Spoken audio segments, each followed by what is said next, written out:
Bien, estamos analizando un circuito con multietapa, realimentado, una primera etapa amplificadora diferencial con su fuente de corriente espejo, seguido de una segunda etapa, emisor común, desacoplamiento en el emisor, R de carga RC4 cargado con una RL, el muestreo se hace acá en la tensión de salida, y lo que se realimenta acá es una BF que se desarrolla sobre R2.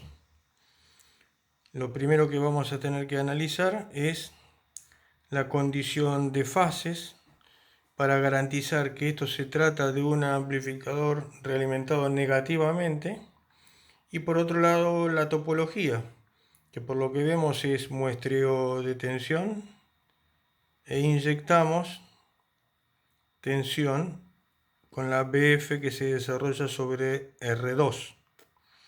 Para eso veamos el siguiente análisis. Analizando este circuito dinámico, vemos que tenemos la señal BS de entrada, el par diferencial, que en modo diferencial tiene una tierra virtual diferencial aquí, y el emisor a masa de la segunda etapa emisor común. Vamos a verificar que tenemos una realimentación negativa. Para ello, vamos a ver primero para un semiciclo positivo de la señal BS, tengo una excursión negativa, un semiciclo negativo en la salida del colector del primer transistor del par diferencial. Eso excita la base del emisor común de salida, con lo que en la salida BO voy a tener un semiciclo positivo. Si miramos un poquito, esta tensión BF que se desarrolla acá es una tensión que va a ser una fracción, por efecto de este atenuador, de la BO que tengo en la salida. Por lo tanto, la fase de esta BF es también un semiciclo positivo. Como este semiciclo positivo, al igual que la BS, estamos confirmando que se trata de una realimentación negativa, ya que la fase de las dos señales son iguales. Y este es un amplificador que amplifica la diferencia de las dos señales. Mirando este circuito podemos analizar la malla beta, que está formada por R1 y R2. Estos dos componentes que conforman la malla beta tienen como señal de muestreo la tensión BO y como señal de realimentación la señal BF. Como definimos beta como la relación de BF a BO, podemos calcular este factor beta como R2 sobre R1 más R2. De esta manera nos queda el circuito como planteamos recién. Una resistencia RI beta, que es la carga de la malla de realimentación en la entrada, que es R1 en paralelo con R2, y una RO beta, que es R1 más R2, que queda en paralelo con RC4 y con RL.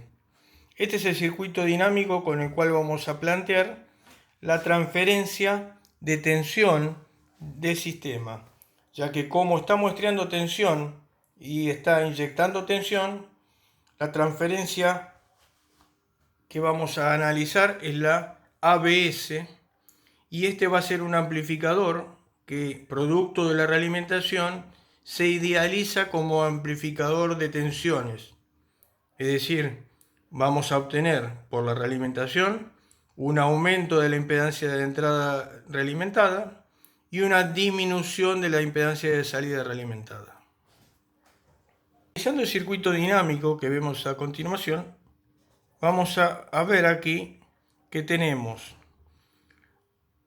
una primera representación, que es el transistor del amplificador diferencial, acá está especificada la tierra virtual diferencial, excitado con BS sobre 2, porque como tengo una señal BS de entrada, y aquí estaríamos representando BD, es BS sobre 2. Una segunda etapa, que es un emisor común, cargado con la RO beta, RC4 y RL. De esta manera planteamos ABS de este circuito, que es un circuito solo para el análisis, no es el circuito real realimentado, y lo planteamos como un cociente de tensiones, donde podríamos poner la suma de tres cocientes intermedios de tensión.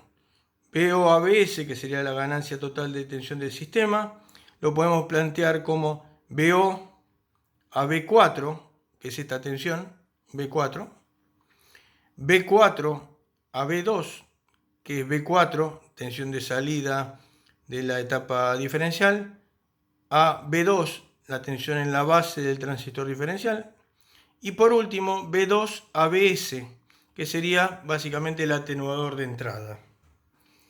Analizando estas expresiones, podemos obtener la expresión total,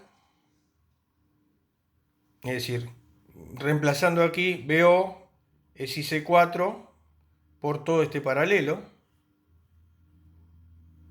reemplazando IC4 por IB4 por HFE, IB4 por HFE, podemos plantear que como IB4 por HIE4, esto que está acá, fijémonos acá, esto es IB4, y acá tengo el HIE4, por lo tanto IB4 menos IB4 por HIE4 va a ser B4.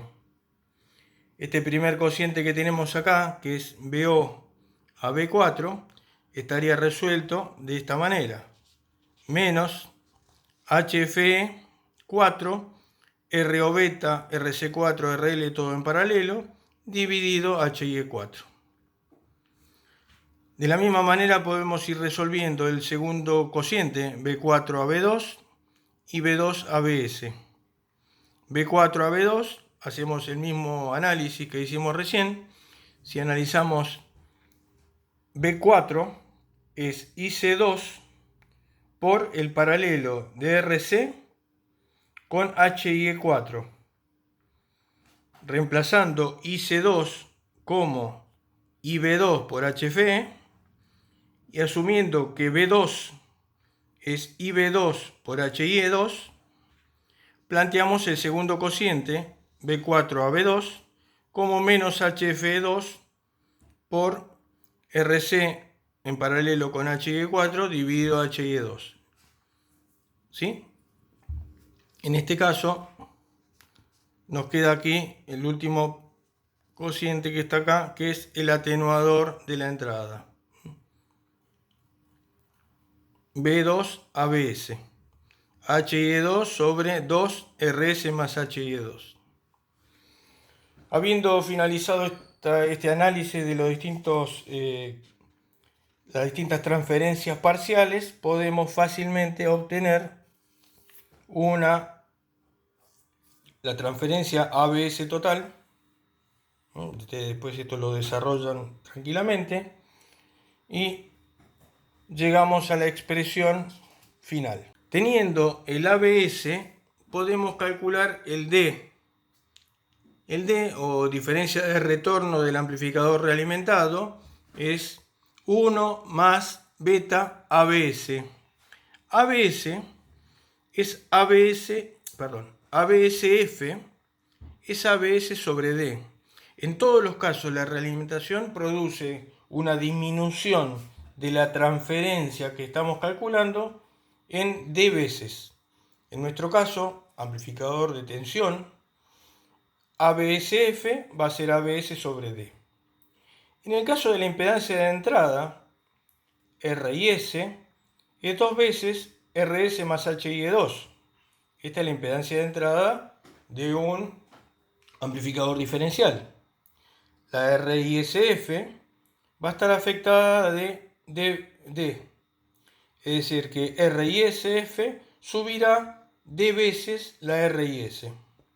En el caso de la ROS, que está formada por la RO chica del transistor 4, el 1 sobre eta GM del transistor 4, la RO beta, RC4 y RL, el conjunto de todo este paralelo, define la ROS de nuestro amplificador. ROSF será ROS sobre D veces más chico. Aquí confirmamos lo que hablábamos hoy, que al ser un amplificador de tensiones, tiende a magnificar las características del amplificador. Es decir, una impedancia D veces más alta de entrada, una impedancia de entrada D veces más alta y una impedancia de salida D veces más chica.